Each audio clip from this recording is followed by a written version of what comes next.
Vice President assures of government's commitment to squarely address socio-economic challenges of the nation. On the money market, South African rand weaker ahead of U.S. jobs data. Plus, oil prices cite for steepest weekly drop in 3 months as Brent sells at $83.98 a barrel. Our guest today is Chris Kaka, National Program Coordinator, Trade Network Initiative.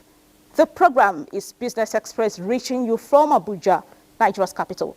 I am Neka Oko, your guide.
Let's start by telling you that President of the World Bank Group, AJ Banga, says African leaders should not accept the status quo where millions are trapped in poverty, where healthcare services, electricity supply and infrastructure needed to drive the economies are inadequate to support sustainable development.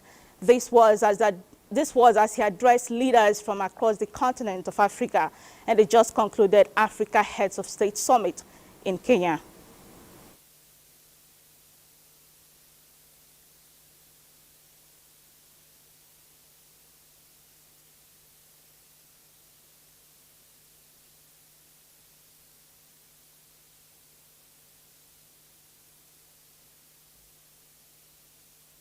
The World Bank and its people believe that the answer is clear. Africa can and must chart a course towards a brighter future. And this is not a pipe dream.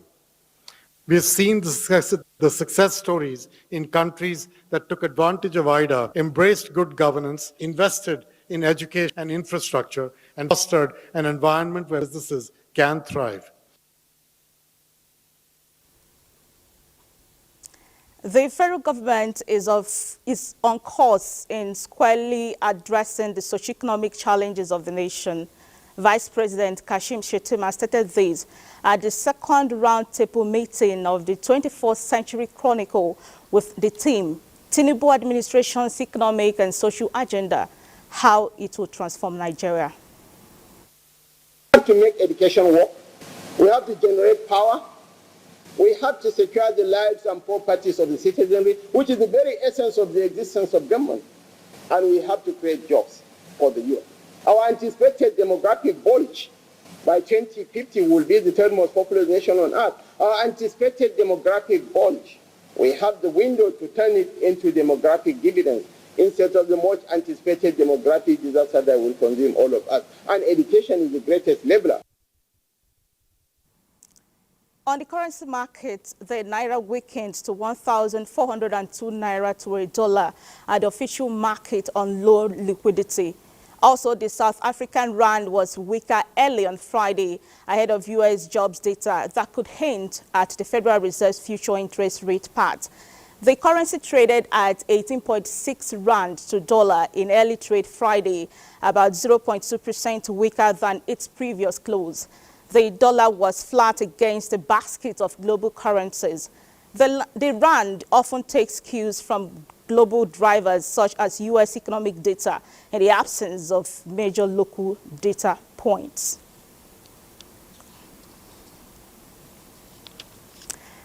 Nestlé prices edged higher on Friday, but headed for their steepest weekly lows in 3 months, as uncertainty about demand and high interest rates drove a sell-off limited by the prospect that OPEC Plus will continue to curb output.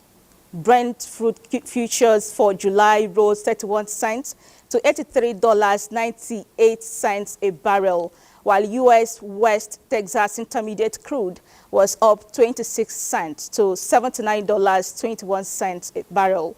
Both benchmarks are set for weekly losses as investors are concerned higher for longer interest rates would curb economic growth in the U.S., the world's leading oil consumer, as well as in other parts of the world. On that note, we see prices of other commodities on the global market. Moving on, the Ministry of Industry, Trade and Investment has extended the deadline for companies interested in managing the $10 billion diaspora fund to apply. The Minister of Industry, Trade and Investment, Doris Uzoka-Anite, in a circular says the deadline has been moved from May 6th to 13th, 2024. The minister said the extension is to allow stakeholders additional time to adequately prepare the applications following the guidelines established for the fund. Prospective applicants are to utilize the extra time to complete their submissions. The Turkish Statistical Institute says the country's inflation accelerated to 69.8% annually for the month of April. The highest consumer price increases year-on-year were in education with a 130.86% jump, and hotels, cafes and restaurants with an increase of 95.82%. On a monthly basis, Turkey's inflation increased 3.18%, led by price rises in alcoholic beverages and tobacco, and hotels, cafes and restaurants. April's inflation rate marks the highest annual increase since November 2022, when inflation was around 85%. Turkey's central bank has hiked its key interest rate to 50%, citing the continuing need to counter climbing inflation in the country. Britain's FTSE 100 hits a record high on Friday, boosted by Anglo-American, after Reuters reported Glencore is exploring an approach for the miners. The blue-chip FTSE 100 was up 0.4% at 8,203.83 points, hitting its record intraday high and is set for its second straight week of gains.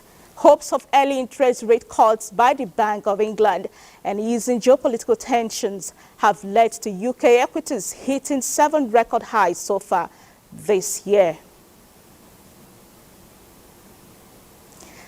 Apple shares jumped nearly 6% before the bell this Friday as the iPhone maker's record stock buyback plan.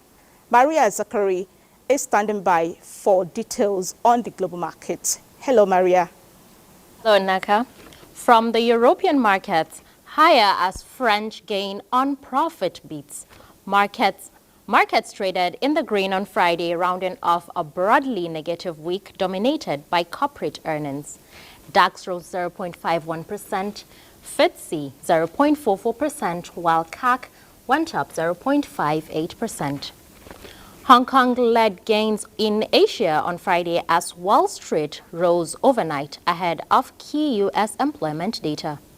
Hang Seng Index appreciated 1.48%, while the Nikkei dipped 0.10% and the Shanghai also 0.26%. U.S. stock futures rose sharply Friday as investors prepare themselves for the upcoming April jobs report due Friday.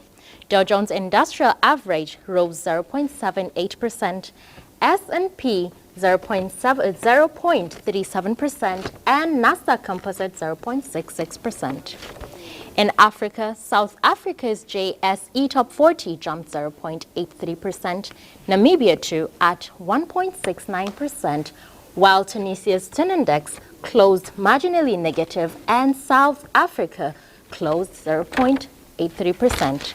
I am Maria Adozakari Latsert from the Global Front. Back to you, Ineka. Thank you, Maria.